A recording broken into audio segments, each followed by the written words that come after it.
Good morning students.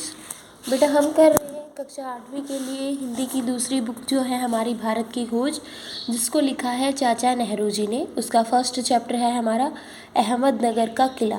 Bharat की खोज यानी कि भारत के इतिहास के बारे में चाचा नेहरू ने लिखा है। तो देखिए, अहमदनगर का किला 13 अप्रैल 1944, 13 अप्रैल 1944।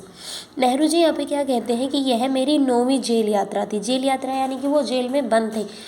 क्यों? क्योंकि भारत को आज़ाद करवाने के लिए जो आंदोलन चल रहे थे उसके लिए। हमें यहाँ आए 20 महीने से भी अधिक समय हो चुका था और जब हम यहाँ पहुँचे तो अंधियारे आकाश में झिलमिलाते दूज के चांद ने हमारा स्वागत किया। शुक्ल पक्ष शुरू हो चुका था। शुक्ल पक्ष होता है बेटा जब रात को रोशनी होती है। एक होता है हमारा कृष्ण पक्ष जब रात को अंधेरा होता है। तो शुक्ल पक्ष शुरू हो चुका था। तब से हर बार जब नया चांद उगता तो जैसे मुझे याद दिलाता था कि मेरे कारावास का 1 महीना और बीत गया है। कारावास यानी कि जो जेल में बंद थे वो कारावास। नया चांद मतलब कि हर रोज जो चांद निकलता था। चांद मेरे बंदी जीवन का स्थायी सहचर रहा है।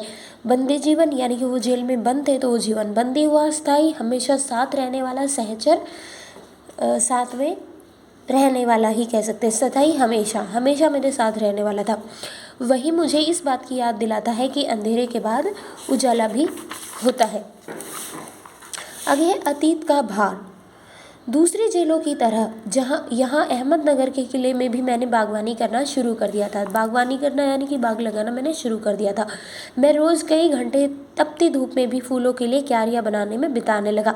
मिट्टी बहुत खराब थी, पथरीली और पुराने मलबों तथा अवशेषों से भरी हुई थी। अवशेष यानी कि वहाँ जो पुरानी चीज़ें थी, पुराना कुछ सामान था, उससे वो मिट्टी बिल्कुल भरी हुई थी। चूँकि यह इतिहास स्थल है, यह इतिहास स्थल है, इतिहास का स्थान है, इसलिए हमें अतीत में इसने कई युद्ध और राजमहलों की दुर्भी संधियाँ देखी हैं। दुर्भी संधियाँ होते हैं बेटा कठिन संधि, यानी कि जब युद्ध होता है तो किन्हीं दो राजाओं के बीच अगर समझौता कर लिया जाता है तो उसे कहते हैं संधि। दुर्भी संधियाँ देखी हैं। यहाँ का इतिहास बहुत पुराना है और घटनाओं की दृष्टि से इसकी कोई विशेष अहमियत भी नहीं है, पर इससे जुड़ी एक घटना आज भी याद की जाती है और यह घटना है चांद बीबी नामक एक सुंदर महिला के साहस की कहानी, जिसने इस किले की रक्षा के लिए अकबर की शाही सेना के विरुद्ध हाथ में तलवार उठाकर अपनी सेना का नेतृत्व किया था। नेतृत्व करना यानी कि वो उनकी लीडर रही थी, परंतु अंत में उसकी हत्या उसके ही एक आदमी के हाथों हो गई। उसके ही आदमी के हाथों यानी कि उसके साथ काम करने वाला कोई आदमी था जिसने धोखे से उसकी हत्या कर दी। खुदाई के दौरान हमें जमीन की सतह यानी कि तलहटी के बहुत नीचे दबे हुए प्राचीन दीवारों के हिस्से, कुछ गुंबद होते हैं बेटा, जो मंदिर के ऊपर का जो गुलाई वाला हिस्सा होता है ना, उसको हम गुंबद कहते हैं, और इमारतों के ऊपरी हिस्से मिले। हम बहुत दूर नहीं जा सके क्योंकि ना तो अधिकारियों ने इसकी मंजूरी दी और ना ही हमारे पास इस काम को जारी रखने का कोई साधन था। अब जब मैंने कुदाल छोड़कर, कुदाल यानी कि कस्सी कह सकते हैं, पृथ्वी को मिट्टी को खोदने का कोई साधन कह सकते हैं, हाथ में कलम उठा ली थी, यानी कि मैंने लिखना शुरू कर दिया था। परंतु अब मैं जब तक आज़ाद नहीं हो जाता और कर्म के माध्यम से वर्तमान को अपने अनुभव का हिस्सा नहीं बना लेता, कर्म के माध्यम से यानी कि अपने कामों के द्वारा वर्तमान में मैं अनुभव प्राप्त न कर लेता, मैं उसके बारे में नहीं लिख सकता था। न ही पैगंबर की भूमिका अख्तियार कर मैं फ़िलहाल भविष्य के बारे में लिख सकता हूँ। यानी कि मैं कोई ऐसा नहीं था कि मैं सिर्फ सोच के बारे में सोच कर ही वहाँ के बारे में कुछ लिख दूँ। अख्तियार कर होता है जानकर। बचा रहता है अतीत, पर मैं उसके बारे में भी किसी इतिहासकार या विद्वान की तरह विद्वत्तापूर्ण शैली में नहीं लिख सकता था। क्यों? क्योंकि नेहरू जी पहले वहाँ पे अपना अनुभव जानना चाहते थे बेटा, देखना चाहते थे उस चीज़ को अच्छे तरीके से, तभी उसके बारे में कुछ बताना चाहते थे। मैं पहले की ही तरह अपने आज के विचारों और क्रियाकलापों के साथ संबंध स्थापित करके ही उसके बारे में कुछ लिख सकता हूँ। गेटे ने एक बार कहा था कि इस तरह का इतिहास लेखन अतीत के भारी बोझ से एक सीमा तक राहत दिलाता है। यानी कि अगर इस तरह से हम अतीत के बारे में कुछ जान लेंगे तो हमारे अंदर हमें जो अतीत है उसके बारे में कुछ जानकारी अच्छी तरह से मिल सकती है। अतीत का दबाव होता है प्रेशर।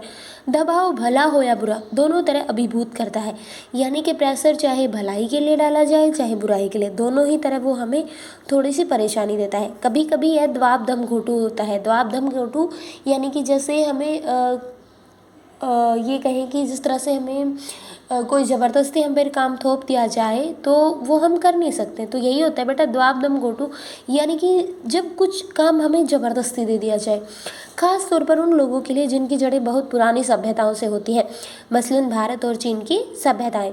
आखिर मेरी विरासत क्या है, मैं किन बातों का उत्तराधिकारी हूँ, यानी कि मैंने मेरा जो पुराना समय था, मैंने अपने प्राचीन समय से क्या लिया और क्या चीज़ें मुझे आगे मिलने वाली है। क्या उन सब का जिसे मानवता ने दसियों हजारों साल के दौरान हासिल किया, या उसकी विजयों के उल्लास का, उल्लास होता है बेटा खुशी, उनकी पराजयों की दुखद यंत्रणा का, यंत्रणा सोच, मानव के उन हैरत अंगेज होते हैं, हैरानी देने वाले, आश्चर्यचकित कर देने वाले साहसिक कार्यों का, जिसकी शुरुआत युगों पहले हुई और अब भी जारी है, हमें आकर्षित करती है। मैं इस सब का वारिश हूँ, साथ ही उस सब का विशेष में पूर्व मानव जाति की साझेदारी है। साझेदारी होता है बेटा हिस्सा। हम भारतवासियों की विरासत में एक खास बात क्या है जो अनोखी तो नहीं है, क्योंकि कोई व्यक्ति औरों से एकदम अलग नहीं होता है। अलबत्ता एक बात हम लोगों पर विशेष रूप से लागू होती है, जो हमारे रक्त मांस और अस्थि होती है हड्डियाँ, जो हमारे रक्त मांस और हड्डियों में समाई हुई है। इस विशेषता से हमारा वर्तमान रूप बना है और हमारा भावी रूप बनेगा। और वो हमारी विशेषता क्या है कि हम हमेशा से एकता के सूत्र में बंधे रहते हैं। हमारी जो सोच है वो बदलती नहीं है, हम अपनी पुरानी सभ्यताओं को भी मानते हैं और आधुनिक समय के साथ भी चलते हैं। इस विशिष्ट होता है विशेष, इस विशेष विरासत का विचार और वर्तमान पर इसे लागू करने की बात एक लंबे अरसे से मेरे मन में घर करना मतलब कि मेरे मन में समाई हुई है। मैं इसी के बारे में लिखना चाहता हूँ। विषय की कठिनाई और जटिलता मुझे भयभीत करती है। भयभीत करना, डराना, जटिलता होता है कठिन। मुझे लगता है कि मैं सही तौर पर इसका स्पर्श ही कर सकता हूँ।